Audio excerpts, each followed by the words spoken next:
Rice అనేది చాలా వరకు అసలు ఎలా తినాలి ఏంటి అనే దానిపైన అనేక మంది కూడా ప్రయోగాలు చేస్తున్నారు. డాక్టర్స్ కూడా బ్లాక్ రైస్, నీల్ రైస్ తినాలని చెప్తున్నారు. కానీ మనం తినే తిండిలోనే కొన్ని మార్పులు చేర్పులు కనుక జరిగితే గతంలో పూర్వంలో ఉన్నటువంటి ఎలాంటి పరిస్థితులు ఉన్నాయో, ఎంత స్ట్రాంగ్గా రైస్ ఉండేదో అలాంటి పరిస్థితులు కూడా ఇప్పుడు ఉండేటటువంటి అవకాశాలు ఉన్నాయనే విధంగా కూడా కొంత ప్రయోగాలు జరుగుతున్నాయి.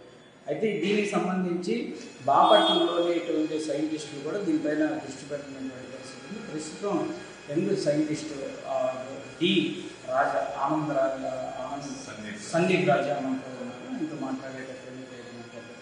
సార్, ఏంటి ఈ కాన్సెప్ట్? అంటే పూర్వంలో మీరు చెప్పినట్లు ఎలాంటి పరిస్థితుల్లో ఆ కాన్సెప్ట్తో చూసుకున్నారు, ఎందుకు ఈ ఐడియా సార్? అంటే మనకి ఇప్పుడు డయాబెటిక్ పేషెంట్స్ అనేది ఎస్పెషల్లీ కోవిడ్-19 తర్వాత కూడా చాలా ప్రతి ఇంట్లోనూ డయాబెటిక్ పేషెంట్స్ చాలా ఎక్కువగా అయిపోతూ ఉన్నప్పుడు మనకి దొరికేటటువంటి వరి రకాలు చాలా వరి రకాలు మనకి గ్లైసెమిక్ ఇండెక్స్ అనేది ఎక్కువగా ఉంటుంది. గ్లైసెమిక్ ఇండెక్స్ ఎక్కువ ఉండటం అంటే ఏమంటే మనం తిన్న తర్వాత ఫాస్ట్గా డైజెస్ట్ అయిపోయి మన శరీరంలో రక్తంలో చక్కెర స్థాయిని పెంచుతాయి. అలాగా గ్లైసెమిక్ ఇండెక్స్ తక్కువ ఉండే వెరైటీలు తింటే అది డయాబెటిక్ పేషెంట్స్ కానీ లేదా డయాబెటిస్ లేకున్నా కూడా అంటే ఒబేస్ అవ్వకుండా ఉన్నాము, సన్నగా ఉన్నాము, మంచి మెటబాలిక్ రేట్ మెయింటైన్ చేద్దాం అనే దానికి ఉపయోగపడుతుంది. మరి వెరైటీస్ తక్కువ ఉన్నప్పుడు ఏమంటే ఏ వెరైటీ అయినా కూడా ట్రీట్మెంట్ ఇచ్చేసేసి దాన్ని గ్లైసెమిక్ ఇండెక్స్ని తగ్గించడం. అంటే అన్నం తిన్నాము, అది ఫాస్ట్గా జీర్ణం అవుతుంది, దాన్ని మనం ఏదైనా చేసి దానిని నిదానంగా జీర్ణం అయ్యేలా చేయొచ్చా, అది ఇటు డయాబెటీస్ వాళ్ళకి కానీ డయాబెటీస్ లేని వాళ్ళకి కానీ ఉపయోగపడుతుంది అనేటటువంటి ఒక ఆలోచనతో మేము ఆచార్య ఎన్జీ రంగా అగ్రికల్చర్ యూనివర్సిటీలో నేను బయోకెమిస్ట్రీ శాస్త్రవేత్తగా పనిచేస్తున్నాం. అట్లాగే మాకు ఏఐసిఆర్ పెన్ పిహెచ్ఈటి వారి సహకారంతో మేము ఈ ప్రాజెక్టుని గత 3 సంవత్సరాల క్రితం మేము దీన్ని తీసుకోవటము, దీని మీద పరిశోధన చేయటము. ఇది మేము ఒక ఫస్ట్ జనరేషన్ మోడల్గా ఏమంటే ఇందులో ప్రాసెస్ ట్రీట్మెంట్ ఏ రైస్ తీసుకున్నా, ఇప్పుడు గ్లైసెమిక్ ఇండెక్స్ 80 ఉన్నది తీసుకున్నా కూడా 75 ఉన్నది తీసుకున్నా కానీ కూడా ఈ ప్రాసెస్ ట్రీట్మెంట్ ద్వారా దాని గ్లైసెమిక్ ఇండెక్స్ని 22% వరకు, అంటే 70 ఉన్నదాన్ని 55 తీసుకురావచ్చు, 80 ఉన్నదాన్ని ఒక 58 or 62 వరకు తీసుకురావచ్చు. అలాంటిది చేసేటటువంటి ఒక ఆవిష్కరణ సార్ ఇది. ప్రధానంగా ఈ కాన్సెప్ట్ అనేది మొదలు పెట్టినప్పుడు ఎట్లా ఖర్చు ఏమన్నా ఎట్లా ఉండబోతుంది ఏంటి? మాకు అంటే మా ప్రాంతానికి సంబంధించి కానీ లేకపోతే ఐసిఆర్ దేశం మొత్తం మీద ఎటువంటి పరిశోధన మీద అవసరం ఉందనే దాన్ని బట్టి మాకు ఐసిఆర్ వర్క్షాప్లో మేము ప్రాజెక్ట్స్ని ప్రపోజ్ చేస్తూ ఉంటాము. అందులో మాకు ఈ ప్రాజెక్ట్ని ప్రపోజ్ చేసినప్పుడు వాళ్ళు వెంటనే అప్రూవ్ చేసి ఇది నీడ్ ఆఫ్ ద అవర్, ఇప్పుడు చాలామందికి ఇది అవసరము, ఇది చేయండి అని మాకు వెంటనే శాంక్షన్ చేయడం జరిగింది. దీనికి మేము ఖర్చు పెట్టిన ఖర్చు కూడా చాలా నామినల్ సార్. మేము ఒక 2.5 లక్షలు మాత్రమే దీనికి ఖర్చు పెట్టాము, చాలా డబ్బేమి ఖర్చు పెట్టలేదు. దీంతో ఫ్యాబ్రికేషన్ వర్క్ చేసాము. అయితే దీనికి ముందర మేము యూనివర్సిటీ నిధులతో మేము ఆర్డిఎస్ అనేదాన్ని ఎస్డిఎస్గా కన్వర్ట్ చేయటం ఎట్లాగా అంటే గ్లైసెమిక్ ఇండెక్స్ డిటెక్ట్ చేసే కిట్ ఒకటి మేము చేస్తున్నాము. దానికి మాకు ఆల్రెడీ పేటెంట్ ఒకటి వచ్చి ఉన్నది. అంటే ఏంటంటే తక్కువ ఖర్చుతో చేసేటటువంటి ఒక కిట్ ఒకటి మేము రూపొందించున్నాము. అట్లానే దాంతోపాటుగా ఒక నాన్ ప్లాన్ ప్రాజెక్ట్లో మేము ఈ రైస్లో ఉండేటటువంటి 3 ఫ్రాక్షన్స్ మనం ఆర్డిఎస్, ఎస్డిఎస్, ఆర్ఎస్ అంటాము. ర్యాపిడ్లీ డైజెస్టబుల్ అంటే తిన్న తర్వాత మొదటి 20-30 నిమిషాల్లో డైజెస్ట్ అయ్యేది. ఎస్డిఎస్ అంటే 30 నిమిషాల నుంచి 180 నిమిషాల్లో డైజెస్ట్ అయ్యేది. అలాగనే ఆర్ఎస్ అంటే అది అసలు డైజెస్ట్ అవ్వకుండా అది ఒక ఫైబర్ లాగా యాక్ట్ చేసేది. ఈ 3 ఫ్రాక్షన్స్ని ఒక ఫ్రాక్షన్ అంటే ఆర్డిఎస్ని ఎస్డిఎస్గా మార్చగలుగుతామా, ఆర్ఎస్ కంటెంట్ని పెంచగలుగుతామా అనే దాని మీద మేము చేసిన పరిశోధనల ఆధారంగా ఇందులో మనం కనుక చూసినట్టయితే రెసిస్టెంట్ స్టార్చ్ కంటెంట్ అనేది ఇందులో 120% వరకు, అంటే డబల్ కన్నా కూడా ఎక్కువ అవుతుంది. అది డైరెక్ట్గా గ్లైసెమిక్ ఇండెక్స్ మీద ఇన్ఫ్లుయెన్స్ చూపిస్తుంది. అట్లాగనే ర్యాపిడ్లీ డైజెస్టబుల్ స్టార్చ్ ఇందులో 45% వరకు ఎస్డిఎస్గా స్లో డైజెస్టబుల్ స్టార్చ్ కింద కన్వర్ట్ అవుతుంది. మరొకటి ఇందులో పెట్టిన ఈ సొలనాయిడ్ వాల్వ్ అండ్ ఈ గ్రూయల్ రిమూవల్ కాన్సెప్ట్లో ఏం జరుగుతుందంటే మనకి 60 to 90% స్టార్చ్ కూడా మనకి బయటకు కొంత వచ్చేసేటు ఇవన్నీ కలుపుకొని అన్నిటినీ కలుపుకొని మిళితంగా అంటే మనం కనుక చూసినట్టయితే ఇప్పుడు మీరు అన్నట్టుగా ఇప్పుడు పాత రోజుల్లో సద్దన్నం తింటే ఎక్కువసేపు పని చేయగలుగుతారు, లేకపోతే తొందరగా జీర్ణం కాదు అనేటటువంటి ఏదైతే ఒక ప్రూవ్డ్ కాన్సెప్ట్ ఉంటుందో అలాంటి ఒక కాన్సెప్ట్ని ఇది మోర్ సైంటిఫిక్గా ఇందులో ఒక artificial intelligence based algorithm develop చేసాము. అట్లానే ఐఓటీ పెట్టాము. ఇప్పుడు యూనిట్ని ఎక్కడి నుంచి అయినా కానీ ఆపరేట్ చేసేటటువంటి అవకాశం ఉంది. ఇది టచ్ స్క్రీన్ ప్యానెల్తో మనం ఇక్కడ ఆపరేట్ చేయొచ్చు, లేకపోతే త్రూ ఒక మొబైల్ యాప్ ద్వారా మనం ఎక్కడి నుంచి అయినా కానీ దీన్ని ఆపరేట్ చేయడానికి అవకాశం ఉంది. సో ఆర్డిఎస్ని కన్వర్ట్ చేసే దానిలో, ఆర్ఎస్ని తగ్గించడంలో, గ్లూయన్లు రిమూవ్ చేయడంలో ఈ మూడిటి మిళితంగా మనకి తీసుకున్నటువంటి గ్లైసమిక్ ఇండెక్స్ అనేది తగ్గి నిదానంగా జీర్ణం అవటం అనేది ఇందులో ఉన్న కాన్సెప్ట్. అయితే ఇప్పుడు ఇందులో మనం కుక్ చేసే టైం మరి ఎక్కువగా ఉందని చెప్పినా, లేకపోతే ఇందులో కుక్ చేసిన రైస్ అంటే పెళుసుబారిపోయినట్టుగా ఉంటుంది లేదా గట్టిగా ఉంటుంది అంటే కూడా కన్జ్యూమర్ ప్రిఫరెన్స్ తీసుకుంటానికి అంత పెద్దగా ఆసక్తి చూపించరు. దీనిలో అంటే rapid heating, rapid chilling and rapid steaming అని ఈ 3 ప్రక్రియలు ఒకదాని తర్వాత ఒకటి జరగటం వలన ఏం జరుగుతుందంటే మనకి టెక్స్చరల్ ఎనాలిసిస్ కూడా మేము చేసినప్పుడు, సెన్సారీ అండ్ టెక్స్చరల్ ఎనాలిసిస్ చేసినప్పుడు ఇది మామూలుగా వండిన అన్నానికి దీనికి ఆల్మోస్ట్ సేమ్ ప్రాపర్టీస్ అంటే ఇది ఇందులో ఉండింది లేదు వేరే దానిలో ఉండింది అనేది మనం డిఫరెన్షియేట్ చేసి చెప్పడం కూడా కష్టం. అది దీని ప్రత్యేకత సార్. ఈ ప్రాసెస్ ఇప్పుడు మాడ్యూల్ చేస్తే అంటే 60 minutes అంటున్నారు. రానున్న రోజుల్లో ఒకవేళ ఎంత తక్కువలో అయ్యేటటువంటి అవకాశం ఉంటుంది?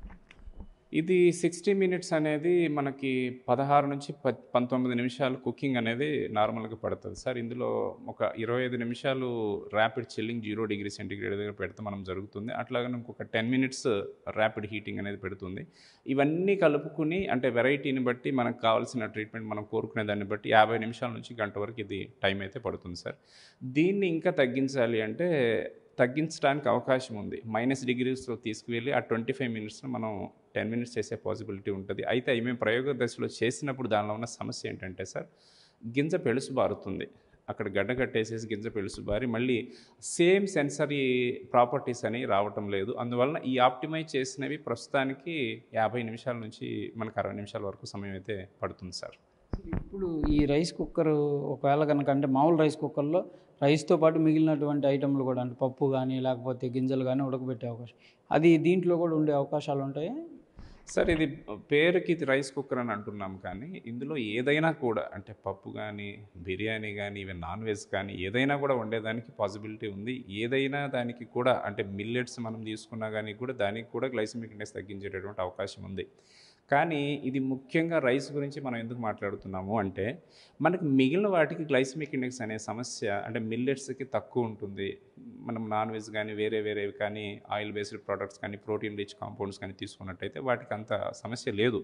వాటిని ఇందులో కుక్ చేసినా నార్మల్గా కుక్ చేసినా ఈ గ్లైసెమిక్ ఇండెక్స్ 22% వరకు తగ్గుతుంది అనేది వాటిల్లో అంత తగ్గదు, చాలా తక్కువ ఉంటుంది. అంటే దానివల్ల పెద్దగా ఉపయోగం లేదు. అంతే తప్పితే ఇందులో వేరే వండుకోవడానికి ఇది పనికిరాదు అనేటటువంటిది ఏమీ లేదు సార్. కాకపోతే రైస్కి మనము యాజ్ సౌత్ ఇండియన్స్ మనం ఏది తిన్నా కూడా ఇప్పుడు మనం చూస్తుంటే కనుక చాలా చోట్ల డాక్టర్స్ కూడా మనకి చపాతీలు కానీ వీట్ బేస్డ్ ప్రోడక్ట్స్ మీరు తీసుకోండి సాయంత్రం పూట, లేకపోతే రైస్లో కొన్ని మిల్లెట్స్ని మీరు కొంత భాగమైనా కలుపుకొని తినండి, లేదా ఒక వారంలో కొన్ని రోజులైనా కానీ మీరు తినండి అనేది చెప్తున్నారు. చాలామంది ఆల్రెడీ ప్రాక్టీస్ చేస్తూ ఉన్నారు. కానీ మనకి బీయింగ్ సౌత్ ఇండియన్స్ అనే కాదు మనకు భారతదేశం మొత్తం మీద కూడా మనకి ఏంటంటే మనకు అన్నం తిన్నప్పుడు కలిగేటటువంటి సంతృప్తి అనేది మనకు వేరే దాంతో కలగదు. సో అన్నం ఎక్కువ తీసుకుంటే మనకు ఉండే సమస్య ఈ చక్కెర స్థాయిలు పెరగటం అనేది సమస్య. అందుకని ఈ సమస్య మనకు అన్నంతో వస్తుంది అనేటటువంటి ఉద్దేశంలో దాని గురించి అంటే రైస్ గురించి ఫోకస్ చేసి ఇది రైస్కి ఉపయోగపడుతుంది అనే రైస్ కుక్కర్ అని కింద చెప్పాం తప్పితే మిగిలిన వాటికి కూడా మనము ఉపయోగించుకోవచ్చు సార్. అంటే రైస్ ఈ షుగర్ లెవెల్స్ తక్కువ అవటం వల్ల ఆరోగ్య సమస్య అరుగుదలకు సంబంధించినవి ఏమన్నా కీరిపోయే అవకాశాలు కూడా ఉంటాయా సార్? సార్ ఇప్పుడు ఆరోగ్య సమస్యలు ఏమన్నా తగ్గిపోతాయా లేదా అంటే ఇక్కడ ప్రధానంగా ఒకటి టైప్ 1 ఆర్ టైప్ 2 డయాబెటీస్లో మనకి ప్యాంక్రియాస్లో ఇన్సులిన్ ప్రొడ్యూస్ అవ్వకపోయి కానీ చక్కెర స్థాయిలు పెరగటం, దానికి నిదానంగా జీర్ణం అయ్యేటటువంటి ఆహారం మనం తీసుకుంటూ ఉపకరించడం అనేది మొదటిది. రెండవది ఏమంటే ఇప్పుడు నాకు దేవుడి డయాబెటీస్ లేదు సార్. అయినప్పటికీ కూడా ఇప్పుడు మనందరికీ ఇప్పటి రోజుల్లో ఉన్న ఒక ప్రధాన సమస్య ఏంటంటే మనము ఎక్కువ క్యాలరీస్ని మనం బర్న్ చేయం. మనం తీసుకుంటున్నాం కానీ ఆహారం మనకి పాత రోజుల్లో పోలిస్తే పంపు కొట్టడమో లేకపోతే బావిలో నీళ్లు తోడటం అలాంటి శారీరక శ్రమ అనేది మనకి చాలా తగ్గిపోయింది. మనకి అగ్రికల్చర్లో కూడా మెకనైజేషన్ అనేది పూర్తిగా పెరిగిపోయింది. సో ఈ క్యాలరీ ఇంటేక్ ఎక్కువ తీసుకుంటున్నాం, ఎక్కువ శ్రమ మనం చేయట్లేదు అనే దాంట్లో ఏమవుతుందంటే అందరికీ ఆ ఒబెసిటీ కనెక్టెడ్గా అనేక రకాల ప్రాబ్లమ్స్ వస్తున్నాయి. ఊబకాయం నుంచి అనేక రకాల ప్రాబ్లమ్స్ వస్తున్నాయి. సో ఊబకాయానికి ఉన్నటువంటి సమస్య క్యాలరీ ఇంటేక్కి అవుట్పుట్కి మధ్య వ్యత్యాసం ఉండటం అన్నమాట. అయితే ఎప్పుడైతే తక్కువ జీవి ఉండే ఆహార పదార్థాన్ని మనం తీసుకుంటామో వెంటనే మనకి తెలిసిపోతుంది. ఏంటంటే ఇప్పుడు మనం మధ్యాహ్నం 12:30కో 2 గంటలకు మనం భోంచేస్తే గనక సాయంత్రం 4కి మళ్ళీ ఇంకోటి తినాలని అనిపిస్తదా? స్నాక్స్ కానీ ఏదైనా తినాలని అనిపిస్తదా? లేదు 7, 8 దాకా మనం ఉండగలుగుతాం అనేది అదే ఇక్కడ ఈ నిదానంగా జీర్ణమయ్యే కాన్సెప్ట్ అదే సార్. సో నిదానంగా జీర్ణం అవ్వటం లేదా తక్కువ జీవి ఉండే ఆహార పదార్థాలను మనం తీసుకోవడం అనే దానిలో ఇది ఒబెసిటీని రాకుండా కూడా తగ్గించటం వలన, అంటే ఊబకాయం రాకపోవడం వలన ఇది అనేక రుగ్మతల నుంచి మనల్ని కొంచెం దూరంగా పెట్టడానికి అవకాశం ఉంటుంది సార్. అంతేకాని ఇప్పుడు ఇందులో వండినటువంటి ఆహారం కనుక మనం తీసుకుంటే వేరే వేరే రుగ్మతలన్నీ తగ్గిపోతాయని చెప్తే మాత్రం అది అసత్యం అవుతుంది తప్పితే అది కరెక్ట్ కాదు సార్. ఇది పూర్తి స్థాయిలో వినియోగదారులకు ఎప్పుడు అందుబాటులో ఉంటుంది? ప్రైస్ వేరియేషన్స్కి సంబంధించి ఎట్లా ఉండబోతుంది సార్? ఇది వాస్తవానికి ఇది ఫస్ట్ జనరేషన్ మోడల్ కింద మనం అనుకోవచ్చు. మేమేమంటే మొదటి నుంచి కూడా దీనిలో మాన్యువల్ కంట్రోల్స్ ఏమి పెట్టకుండా పోదాము, పూర్తిగా స్టెయిన్లెస్ స్టీల్ మేక్ కానీ ఈ యాక్రైలిక్ బాడీ కానీ తీసుకుందామని మేము ఎంత ప్రయత్నం చేసినప్పటికీ కూడా ఇందులో ఉన్నటువంటి ఛాలెంజ్ ఎక్స్ట్రీమ్ హీటింగ్. అంటే ఈ వెజిల్లో మనకు 120 degrees వస్తుంది, ఆ వెజిల్లో మనకు 0 degrees సెంటిగ్రేడ్. ఇక్కడ హీట్ ఎక్స్చేంజ్ లేకుండా ఎలా చేయటం, అట్లాగనే ఈ ఐఓటీ కంట్రోల్స్ ఏ బేస్డ్ ఆల్గరిథం మీద డెవలప్ చేయటం అనే దానికి అంటే ఫస్ట్ జనరేషన్ మోడల్ కింద వాస్తవానికి దీని సైజు కొంచెం పెద్దగా ఉందని మేము ఫీల్ అవుతున్నాము. అయితే మేము మా యూనివర్సిటీ పెద్దల ద్వారా ఇప్పుడు కొన్ని ప్రైవేట్ కంపెనీస్ మమ్మల్ని కాంటాక్ట్ చేయడం జరిగింది. ఇందులో సరిగ్గా సగానికి హాఫ్ సైజుకి వచ్చేటటువంటి, అంటే ఈ డబుల్ వెజిల్ కాన్సెప్ట్ లేకుండా ఒకే సింగిల్ వెజిల్లో దాని కంప్రెసర్, దాని ర్యాపిడ్ చిల్లర్ అదంతా కూడా సైజ్ తగ్గించుకుని ఇదే ఎఫిషియన్సీని చేసేటటువంటి మెషిన్ని మేము ఆల్రెడీ ఫ్యాబ్రికేషన్ చేస్తూ ఉన్నాం సార్. అది ఫ్యాబ్రికేషన్ జరుగుతూ ఉంది. సో ఆ సెకండ్ జనరేషన్ మోడల్ని తక్కువ ఖరీదులో అలాగనే తక్కువ సైజులో, ఎందుకంటే ఇప్పుడు అపార్ట్మెంట్ కల్చర్లో మనకి ఇంత పెద్ద పెట్టాలంటే కూడా మనకి అవకాశం ఉండదు. దీనిని మేబీ ఒక 2 నెలల్లో కానీ 3 నెలల్లో కానీ ఫ్యాబ్రికేషన్ చేసుకుని మా యూనివర్సిటీ ద్వారా ఒక కంపెనీతో ఎంఓయూ కుదుర్చుకుని ఖర్చు ఎంత, అంటే ఎంత ఖరీదులో వస్తుంది అనేది ఇప్పుడే చెప్పడానికి కష్టం సార్. అయితే rapid chiller, IoT, touch screen base controls వీటన్నిటిని ఉండటం వలన, అంటే ఎక్కడి నుంచి అయినా కానీ దీన్ని ఆపరేట్ చేసేటటువంటి వెసులుబాటు ఇవన్నీ ఉండటం వలన ఏంటి, దీనికి వాయిస్ కమాండ్స్ కూడా ఇవ్వచ్చు. దీనివల్ల ఏంటంటే దీని ఖర్చు అంటే సుమారుగా సార్ ఇప్పుడు నేను చెప్పడానికి లేదు, మేబీ ఒక 25,000 నుంచి 30,000 లోపు ఉంటుందేమో అని అనుకుంటున్నాం సార్. మీకు ఇంత చూపించినట్టుగా ఇది చిన్న కాంపాక్ట్ యూనిట్ అయితే త్వరలోనే తీసుకొస్తాం సార్. ఆల్రెడీ మొదలు పెట్టాము ఆల్రెడీ. ఇది ప్రధానంగా కూడా ప్రస్తుతం ఉన్నటువంటి లైఫ్ టెక్నాలజీకి సంబంధించినటువంటి అంశంలో టెక్నాలజీని ఉపయోగించుకొని పాత తరానికి సంబంధించినటువంటి ఆరోగ్యకరమైనటువంటి ఫుడ్ని ఏ విధంగా మనం స్వీకరించటాన్ని దానికి సంబంధించి సైంటిస్టులు పరిశోధన చేసి రైస్కి సంబంధించి, అంటే ప్రధానంగా రైస్ తినడం వల్ల డయాబెటీస్ రావటం ఇలాంటివి సాగుతున్నాయి అనే విధంగా ఉన్నాయి కాబట్టి ఆ డయాబెటీస్ని కంట్రోల్లోకి తీసుకొని తినడానికి, అంటే పూర్తి స్థాయిలో కంట్రోల్లోకి వచ్చేటటువంటి ప్రయత్నంలో భాగంగా ఈ మిషనరీ అందుబాటులోకి రాబోతుంది. దీనిని మరింత రూపుదిద్ది 2-3 నెలల్లో మరింతగా వినియోగదారులకు అందుబాటులోకి తెస్తామనే విధంగా కూడా సందీప్ రాజా సైంటిస్ట్ కూడా చెప్తున్నటువంటి పరిస్థితి ఉంది. కెమెరామెన్ మనోజ్తో సాయి శంకర్, బాపట్ల నుంచి.